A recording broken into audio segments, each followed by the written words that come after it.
এখন দুইটি গুরুত্বপূর্ণ বিষয় নিয়ে আপনাদের সামনে কথা বলতে চাই। একটি বিষয় হচ্ছে যে আমরা দেখছি গতকালকে থেকে বাংলাদেশের বিভিন্ন জায়গায় ঢাকা শহর থেকে শুরু করে বিভিন্ন অপ্রত্যাশিত ঘটনা ঘটছে, সহিংসতার ঘটনা আমরা শুনতে পাচ্ছি।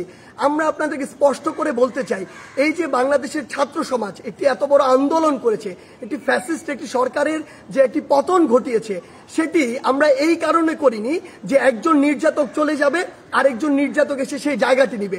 এটি আমরা আমাদের জায়গা থেকে কোনোদিনও মানব না।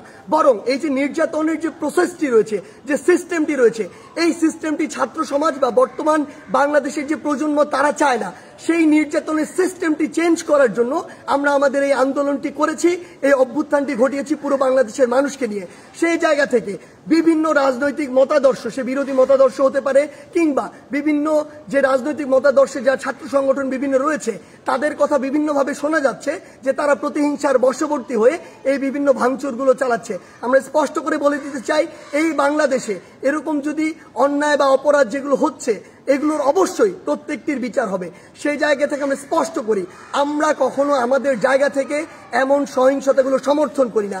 একটি দল 15-16 বছর ধরে বাংলাদেশে এই একটি রেজিম চালিয়েছে, একটি যে স্বৈরাচারী ব্যবস্থা চালিয়েছে, আবার কেউ এসে যদি এটি চালায় তাহলে আসলে পরিবর্তনটা হলো কি, লাভটি হলো কি? আমাদের প্রত্যাশার সাথে এটা কোনোদিন প্রাসঙ্গিক হয়? কখনো হয় না। তাই আমাদেরকে এটা আমাদের কাজের মাধ্যমে প্রকাশ করতে হবে যে আমরা যে বাংলাদেশের স্বপ্ন দেখি সেটি আসলে আমরা সত্যি করতে চাই।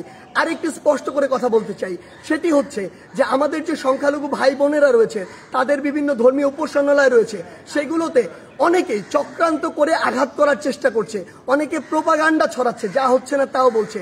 সেই জায়গা থেকে আমাদের সকলকে, সকল ধর্মের বর্ণের সকলকে এই দায়িত্ব নিতে হবে যে আমাদের যে ভাই বোনেরা এটি শিকার হচ্ছে তাদেরকে আমাদের প্রোটেক্ট করতে হবে। একটি জিনিস মনে রাখবেন, 1971 যখন বাংলাদেশ স্বাধীন হয়েছিল কোনো নির্দিষ্ট ধর্মের মানুষের কারণে স্বাধীন হয়নি।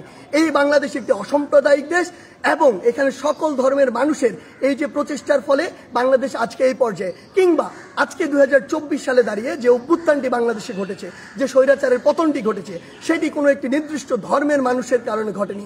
সেটি পুরো বাংলাদেশে বিভিন্ন ধর্মের, মতাদর্শের, বর্ণের গোষ্ঠী যারা রয়েছে সকলের সম্মিলিত প্রচেষ্টায় ঘটেছে।